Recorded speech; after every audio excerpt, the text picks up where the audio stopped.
Death, the ultimate destiny for all living beings, serves as a stark reminder of humanity's fall from grace.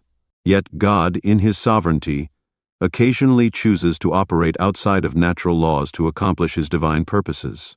In the cases of Enoch, Elijah, and Melchizedek, their stories are marked by divine mystery and exceptional favor.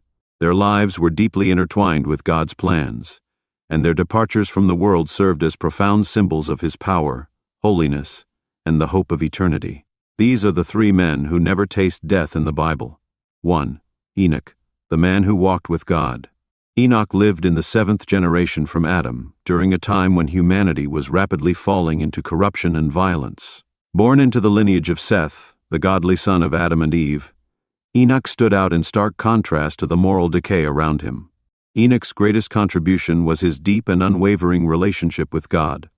The Bible states, Enoch walked faithfully with God, then he was no more because God took him away. Genesis 5:24. This simple yet profound statement highlights Enoch's extraordinary faith and obedience. While little is recorded about Enoch's life, the New Testament sheds light on his role as a prophet. Jude 1:14-15 quotes Enoch as proclaiming judgment upon the ungodly, showing his boldness in speaking truth during a rebellious era. His life exemplifies what it means to walk in constant communion with God, a model of faith for future generations. Unlike others in his lineage, who are recorded as having died, Enoch was taken by God. The Bible does not elaborate on the nature of his departure, but Hebrews 11:5 confirms that he did not experience death. This miraculous event underscores the intimacy of his relationship with the Creator and offers a glimpse of the eternal life promised to those who remain faithful. 2. Elijah, the prophet of fire. Elijah burst onto the biblical scene during one of Israel's darkest spiritual periods. King Ahab and Queen Jezebel had led the nation into idolatry, worshipping Baal and abandoning the true God. Elijah, a prophet from Tishbe, was called by God to confront this rebellion with boldness and authority.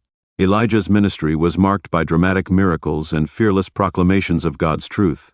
He declared a drought over Israel as a judgment against their sin, called down fire from heaven on Mount Carmel to expose the impotence of Baal, and restored life to a widow's son.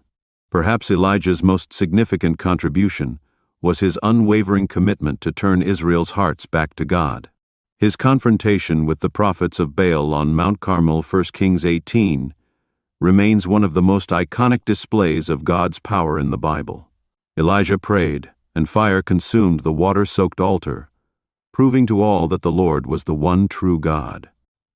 Elijah's earthly journey ended in a miraculous and dramatic way. As he and his protege Elisha walked together, a chariot of fire and horses of fire appeared and separated the two of them. And Elijah went up to heaven in a whirlwind, 2 Kings 2:11. This event, witnessed by Elisha, affirmed Elijah's unique role as a servant of God and symbolized the continuation of God's prophetic work through future generations. 3. Melchizedek, the king and priest of Salem. Melchizedek's origins are shrouded in mystery. He first appears in Genesis as the king of Salem, later known as Jerusalem, and a priest of the Most High God. Unlike Enoch and Elijah, no genealogy, birth, or death is recorded for Melchizedek. This absence has led many to view him as a Christ-like figure, a forerunner of the eternal priesthood of Jesus. Melchizedek's contribution lies in his dual role as both king and priest, a rare and significant combination. He blessed Abram, later Abraham, after his victory over the kings, and Abram in turn gave him a tithe of all he had. This encounter established Melchizedek as a figure of immense spiritual authority and hinted at God's unfolding plan of salvation. The New Testament book of Hebrews highlights Melchizedek's priesthood as a type of Christ's eternal priesthood. Hebrews 7:3 describes him as without father or mother, without genealogy, without beginning of days or end of life, resembling the Son of God. This depiction cements his role as a symbol of Christ's eternal reign and intercession. While the Bible does not explicitly state that Melchizedek never died, the absence of any mention of his death or lineage has led many to believe he was either taken by God or represents an eternal figure. His mysterious presence and departure remain a topic of theological exploration and wonder. The stories of Enoch, Elijah, and Melchizedek inspire awe and reverence for the God who holds power over life and death.